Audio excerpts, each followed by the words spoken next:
जय हिंद दोस्तों। तो देखो अभी हम लोग बात करने वाले हैं उत्पाद सिपाही भर्ती परीक्षा 2025। जानेंगे दोस्तों इस वीडियो में कि कितने घंटे की आप लोग के स्टडी प्लान्स होने चाहिए, एग्जाम्स के लेवल क्या रहेंगे, क्यों इस एग्जाम की तैयारी दोस्तों आप लोग को जरूर करनी चाहिए। चलिए दोस्तों वीडियो स्टार्ट करते हैं। लेकिन दोस्तों वीडियो स्टार्ट करने से पहले जो लोग भी भाई बहन आप लोग चैनल पर नए हो, आप लोग चैनल को लाइक सब्सक्राइब जरूर कर लेना, ताकि जो भी जॉब की इन्फॉर्मेशन आएगी फिर चाहे ऐसे ट्रेंडिंग टॉपिक्स होंगे आप लोग को वीडियो टाइम टू टाइम मिलते रहेंगे। ठीक है, चलिए दोस्तों वीडियो स्टार्ट करते हैं। देखो दोस्तों सबसे पहले बात करते हैं कितने घंटे की आप लोग की स्टडी प्लान होनी चाहिए। कुछ दिन पहले जब फिजिकल हो रहे थे उस वक्त भी मैंने बताया था कि आप लोग को पता होना चाहिए कि कौन सा एग्जाम्स चल रहे हैं और उस एग्जाम्स को कैसे हैंडल करना है। ठीक है, तो वो बताने जा रहा हूँ कि यहाँ पे देखो जो उत्पाद सिपाही वाले हैं, स्टडी प्लान आपको इतने घंटे मिनिमम आप लोग को पढ़ाई करनी ही पड़ेगी, तभी जाके आप सिलेक्शन की राह पे रहोगे। ठीक है, देखो दोस्तों स्टडी प्लान्स को जानने से पहले आप देखो एक बार को एग्ज़ाम का पैटर्न।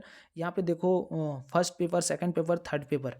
फर्स्ट पेपर क्वालिफाइंग है, सेकंड और थर्ड इन्हीं दोनों से आप लोगों के मार्क्स जो होंगे वो मेरिट लिस्ट में गिनाए जाएंगे। ठीक है, झारखंड का वेटेज इस पेपर थर्ड में झारखंड का जो वेटेज है दोस्तों वो बहुत ज़्यादा है। आप देखोगे यहाँ पे 50 मार्क्स के हैं झारखंड के वेटेज। तो आप लोग को झारखंड आपको 2.5 घंटे रोज़ दिन आप लोग को देने पड़ेंगे, देना ही पड़ेगा झारखंड, क्योंकि 50 मार्क्स के हैं तो आपको 2.5 घंटे सफिशिएंट है आप लोग को देना। इससे ज़्यादा आप जितनी दे सकते हो दे दो, लेकिन 2.5 घंटे मिनिमम आपको देने ही पड़ेंगे। उसके बाद में दोस्तों सामान्य अध्ययन जो कि है दोस्तों 20 मार्क्स के, हाँ सॉरी 40 मार्क्स के सामान्य अध्ययन। ये दोस्तों इसके लिए आपको 2 घंटे रोज़ देने हैं। विज्ञान के लिए है दोस्तों 20 मार्क्स के 1 घंटे आपको रोज़ दिन देने हैं। उसके बाद में मैथ्स का जो सेक्शन है उसका वेटेज थोड़ा सा कम है दोस्तों, मैथ्स वाली का चूँकि 10 मार्क्स की ही है, आप 1 घंटे दे दोगे इनफ है मैथ्स के लिए। ठीक है, उसके बाद में जो है लैंग्वेज पेपर ना, वो लैंग्वेज पेपर आप 1.5 घंटे दे दो, आराम से आप पढ़ सकते हो। क्योंकि दोस्तों आप देखो झारखंड वाले जो एस्पिरेंट होंगे ना, इससे पहले मैंने बुक्स के ऊपर वीडियो बनाई थी जिसमें आपको सामान्य अध्ययन, विज्ञान, ये जो 40 और 20 60 मार्क्स के जो होंगे ना एग्जाम्स, ये सारी चीज़ें उस बुक्स में कवर हो जाएगी। क्राउन पब्लिकेशन वाले में जो एस्पिरेंट हो वहाँ से कर लेना, वहाँ से क्वेश्चन बाहर नहीं जाएंगे मैं बता रहा हूँ। और उसके बाद में लूसेंट से विविध जितना पढ़ सकते हो वो, उन्हीं दोनों चीज़ों को पढ़नी है आपको, और उससे बाहर क्वेश्चन डेफिनेटली बाहर नहीं जाएंगे। तो वो आप देख लेना, चाहो तो कंसीडर कर सकते हो, आपकी मर्जी खुद की मर्जी। ठीक है, झारखंड तो आपको झारखंड के बुक से ही पढ़ने पड़ेंगे। रहा बात दोस्तों लैंग्वेज पेपर, चूँकि आपको 1.5 घंटे ज़रूर देने चाहिए, क्योंकि आपने अपने अकॉर्डिंग लैंग्वेज सेलेक्ट कर रखा है और इसे भी पढ़ने में आसानी होगी क्योंकि आपने खुद के लैंग्वेज सेलेक्ट कर रखे होंगे। ठीक है, तो ये भी पढ़ने में आसानी होगी। मतलब कि ये जो केवल मैथ्स वाला सेक्शन छोड़ के बाकी सारी चीज़ें आपको थर्टिकल वे में सिर्फ पढ़ाई करनी है।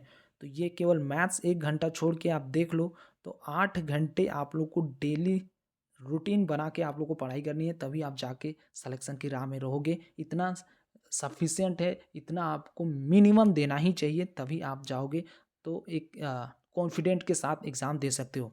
उसके बाद में रही बात करंट अफेयर्स की, तो रोज़ दिन बेड से उठने से पहले आप 1 मंथ्स के करंट अफेयर्स ज़रूर पढ़ना स्टार्ट करो। बेड छोड़ने से पहले जब भी आप मॉर्निंग में उठते हो करंट अफेयर्स आपको उठते साथ ही करंट अफेयर्स पढ़ लेनी है। उसके बाद में जो सारी काम है उसके बाद में अपनी स्टडी जो प्लान है उसे कवर करने की कोशिश करें। ठीक है, लास्ट में दोस्तों mock test every third day, हर तीसरे दिन दोस्तों आप लोग को मॉक लगानी है, ज़रूर लगानी है। जो भी चीज़ें आप पढ़ाई कर रहे हो हर तीसरे दिन उसकी मॉक होनी चाहिए। आप जाके पेपर थर्ड के ले लो, कहीं से भी ले लो, और अपने जो लैंग्वेज पेपर है उससे ले लो, और तीसरे दिन मॉक्स लगाओ। मॉक्स लगाना बहुत ज़रूरी है, क्योंकि दोस्तों जब तक आप मॉक लगाओगे नहीं तब तक आपको पता नहीं चलेगा कि मैं क्या पढ़ रहा हूँ, कितने पार्ट मेरे छूट रहे हैं, किस सेक्शन से मेरे पार्ट छूट रहे हैं वो। तो मॉक लगानी बहुत ज़रूरी है, हर तीसरे दिन आपको मॉक लगानी ही पड़ेगी। लगाते रहना, जो भी एस्पिरेंट हो मॉक ज़रूर लगाना।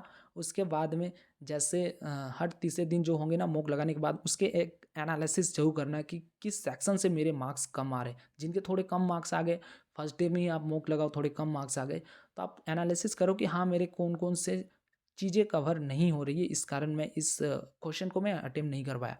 तो आप वो चीज़ देखो, उसके बाद में हर दूसरा दिन में उस कवर करने की कोशिश करते चलना, और तीसरे दिन फिर से मॉक लगाओ, डेफिनेटली आप लोग के मार्क्स जरूर बढ़ेंगे। ठीक है, तो ये स्टडी प्लान है, 8 घंटे आपको मिनिमम देने पड़ेंगे। एक दिन दोगे, दूसरे दिन दोगे, तीसरे दिन दोगे, ऐसा करते 1 सप्ताह आप जब तक देने लगोगे ना, 1 सप्ताह में आपकी हैबिट सी होने लग जाएगी। 20 1 डेज़ 21 दिन आप अगर आप कर देते हो ना ऐसा, तो आपको आदत हो जाएगी, आपको बिना पढ़े मन ही नहीं लगेगा आपको, ठीक है। तो ये आपको करनी है स्टडी प्लान, 8 घंटे आपको मिनिमम देने ही चाहिए आपके एग्ज़ाम्स के लिए, उत्पाद सिपाही वाले एस्पिरेंट को, ठीक है।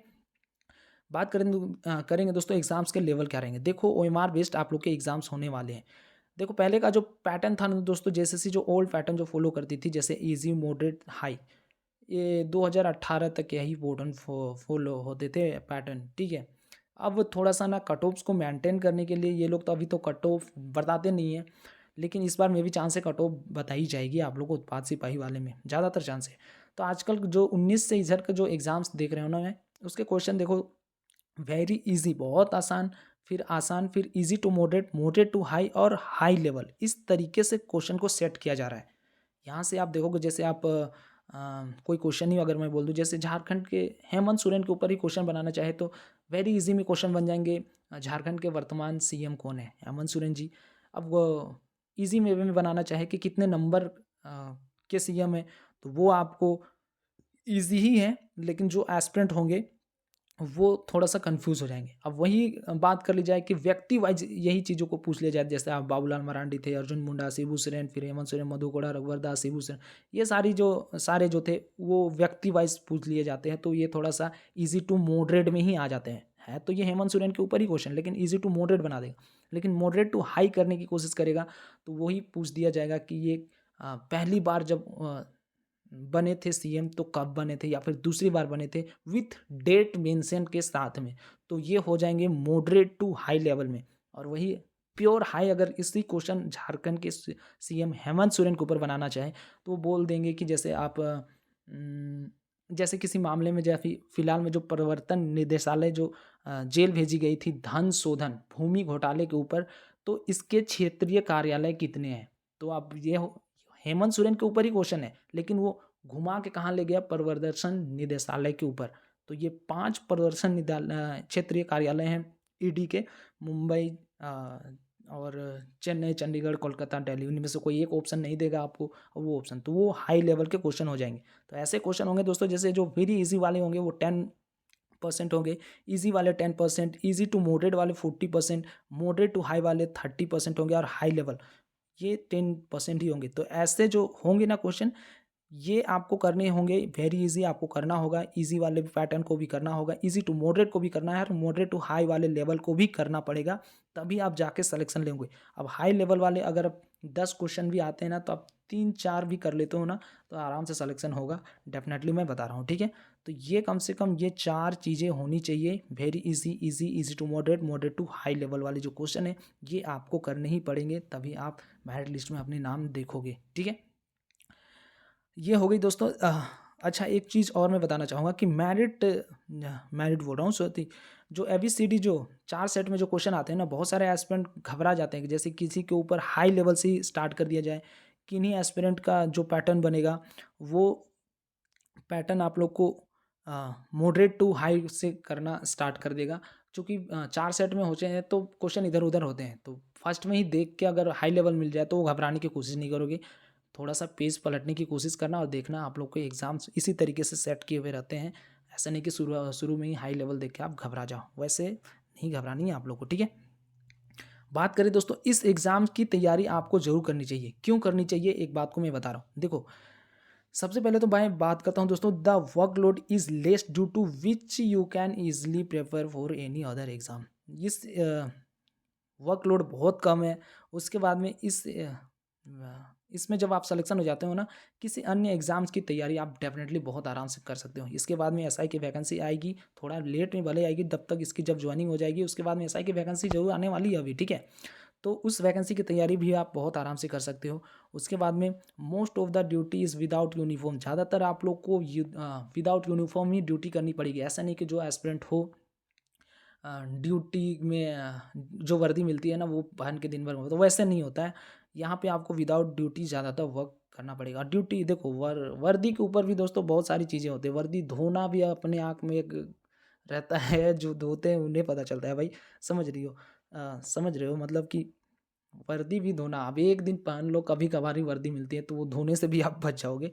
उसके बाद में दोस्तों no traffic duty and no jungle war, कहीं पे कोई लड़ाई झगड़ा करने नहीं जाना है आपको, ट्रैफिक ड्यूटी भी आपको करनी है। ट्रैफिक ड्यूटी भी अपने आप में एक चैलेंज का पार्ट होता है, कहीं आपका मेन रोड में आके जाके देख लो कितनी सारी ड्यूटीज संभालनी पड़ती है भाई, कोई जंगल वार में जाना नहीं है। तो ये सारी एडवांटेज हैं। सबसे बड़ा एडवांटेज मैं बता रहा हूँ आपको कि एस्पिरेंट बहुत कम हो भाई, ठीक है, 1,50,000 ही एस्पिरेंट हो, तो ये भी अपने आप में एक बात है कि भाई एस्पिरेंट भी कम हो, ठीक ठाक है वैकेंसी, तो आप इसके ऊपर जरूर फोकस करना। जिन भी एस्पिरेंट को एक और सबसे मोस्ट इम्पोर्टेंट चीज़ है कि जो सोच रहे हो कि नहीं झारखंड का कुछ नहीं हो सकता है, मैं रेलवेज़ की तैयारी करने जा रहा हूँ, तो देख लेना रेलवेज़ की ये वैकेंसी कल अनाउंस हो चुकी है, मतलब कि ये वैकेंसी ये लोग देने जा रहे हैं, ठीक है, 32,438 एस्पिरेंट, मतलब कि इतने ही एस्पिरेंट को अब जॉब मिलने की संभावना है। आप यहाँ पे यूटी एंड स्टेट कवर कर लोगे ना, तो 32,438 डिवाइड बाई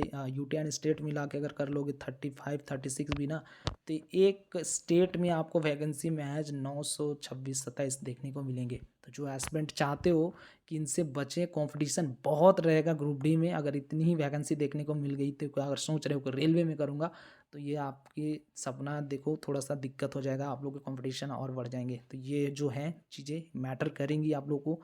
आगे दोस्तों वीडियो में बताऊंगा कि थोड़े से कंपटीशन इसमें और कम हुए हैं, इसके लिए मैं अलग से वीडियो बना दूंगा, अभी बताऊंगा तो वीडियो थोड़ी सी और लंबी हो जाएगी, ठीक है। तो जो भी चीज़ें मैंने बताई दोस्तों, इस पैटर्न को आप जरूर फॉलो करना। इस एग्ज़ाम्स के जो शेड्यूल मैंने बताए हैं, इसे मिनिमम आपको देने पड़ेंगे, टाइम स्पेंड करना पड़ेगा, बुक्स के साथ आपको दोस्ती बढ़ानी पड़ेगी, तभी आप जाके सिलेक्शन की राह पे रहोगे। नहीं तो आप आगे आप सोच रहे हो कि रेलवेज़ के एग्ज़ाम क्रैक करूँगा, देख लो ग्रुप डी का जो रहते हैं ना सिलेबस, एनटीपीसी उससे ज़्यादा आसान है निकालना, ग्रुप डी के अकॉर्डिंग मैं बता रहा हूँ, ग्रुप डी के से ज़्यादा आसान है एनटीपीसी की जॉब निकालना, लेकिन ग्रुप डी की जॉब भी अभी फ़िलहाल कम आने वाली है, तो आप देख लो। ये एडवांटेज भी मिलने, मैंने बता दिया कि कौन कौन से एडवांटेज आप लोग को देखने को मिलेंगे, ठीक है।